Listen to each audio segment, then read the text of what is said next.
وظل يحموم لا بارد ولا كريم إنهم كانوا قبل ذلك مترفين وكانوا يصرون على الحلف العظيم وكانوا يقولون أئذا متنا وكنا ترابا وإذا أئنا لمبعوثون أوآباؤنا الأولون قل إن الأولين والآخرين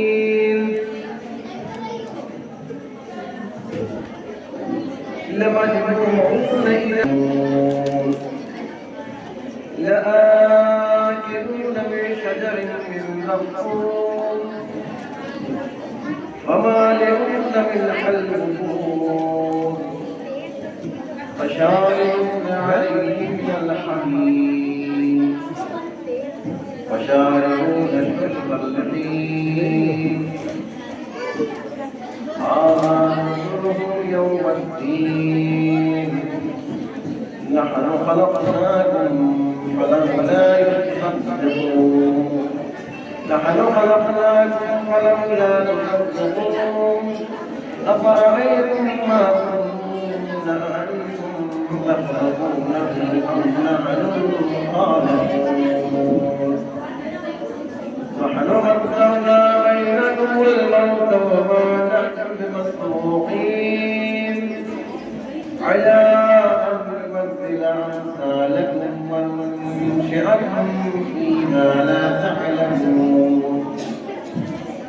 ولقد علمتم النشأة الأولى فلولا تذكرون أفرأيتم ما تحرثون أأنتم تزرعونه أم نحن الزارعون لو نشاء لجعلناه حطاما فظلتم تفكهون إنا لمغرمون بل نحن محرومون بند کریں أفرأيتم الماء الذي تشربون أأنتم أنزلتموه من المزن أم نحن المنزلون لو نشاء جعلناه أجاجا فلولا تشكرون أفرأيتم النار التي تورون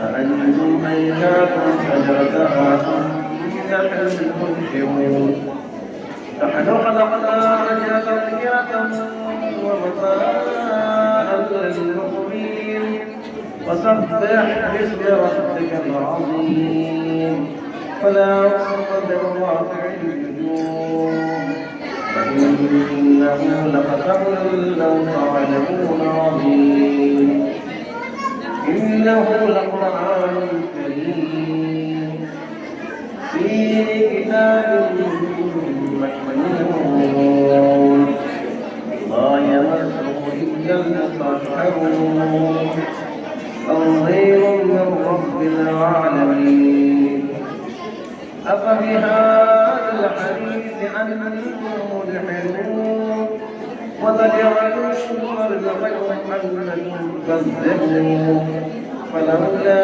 إذا بلغت الحلقوم وأنتم حينئذ تنظرون ونحن أقرب إليه منكم ولكن لا تبصرون فلولا إن كنتم غير مدينين ترجعونها إن كنتم صادقين وأما إن كان من المقربين فروح وريحان وجنة نعيم وأما إن كان من أصحاب اليمين فسلام لك من أصحاب اليمين وأما إن كان من المكذبين الضالين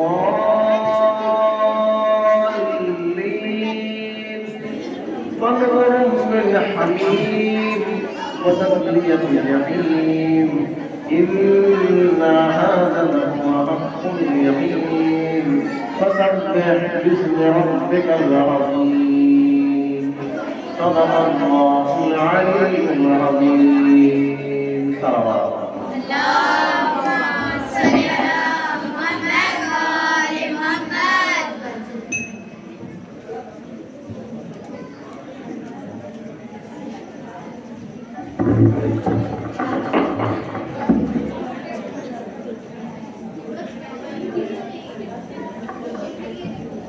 درس کا آغاز باقاعدہ تلاوت قرآن مجید سے ہو چکا ہے. درس کو آگے بڑھانے کے واسطے انشاءاللہ استاد محترم جناب صفی حیدر صاحب تشریف لا چکے ہوں گے. اس کے قابل کے مولانا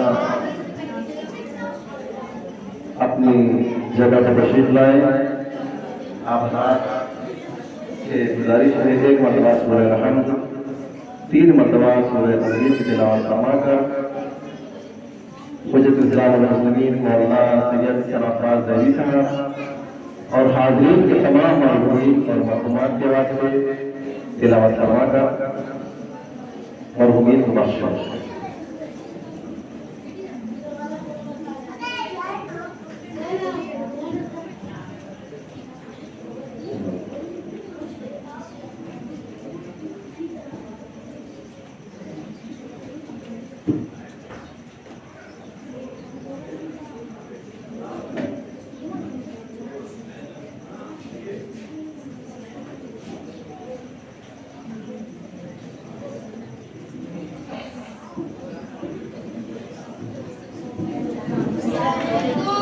اللهم صل على محمد وآل محمد وعجل. آپ لوگ تشریف رکھیے. جو بچے آگے بیٹھتے ہیں بار بار کہنا نہ پڑے نہیں تو یہ سیٹ ہم خالی کروا دیں گے. ٹھیک ہے؟ پیار سے آرام سے بیٹھیے, سکون سے بیٹھیے. جو مولانا بتایا اس پر غور کریے. نہیں لکھ سکتے ہیں کم سے کم سنیے. ٹھیک ہے؟ آپ لوگ خاموشی کی بالکل سکون دیجیے. غور سے سمجھے کا درس انشاءاللہ. اور جو بچے آگے بیٹھتے ہیں یا جو پیچھے سے آنے والے ہیں, جہاں جو کیمرہ سامنے لگا ہوا ہے اس سے ریکارڈ ہو رہا ہے, اس کے سامنے سے آنا جانا بالکل نہ کریں. اس کے سرد واقع ہوگا اور جب کلید دوسری جگہ جائے گی جس سے بھی اثر پڑ رہا ہے. ٹھیک ہے؟ انشاءاللہ درس کو بہت انشاءاللہ سماعت فرمائیں گے. میں بلا تمہید گزارش کرتا ہوں استاد محترم جناب سید صفی حیدر صاحب کی طرف سے تشریف لائیں اور اپنے درس کا آغاز فرمائیں. اور اللہ کی صحت سلامتی کے لیے اور آپ لوگ خود اپنی صحت سلامتی کے لیے بر محمد و آل محمد صلی اللہ علیہ وسلم.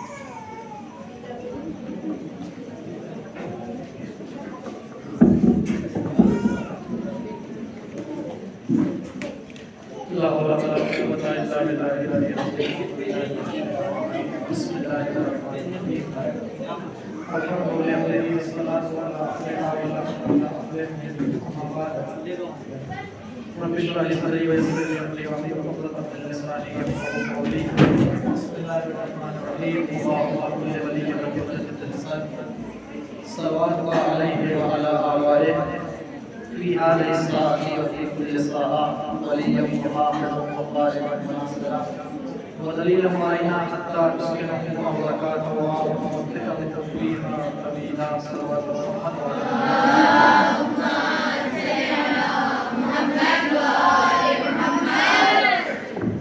السلام عليكم ورحمة الله وبركاته. سب سے پہلے اور وہ مقبول مولانا حسن عباس کا مطالعہ کے بعد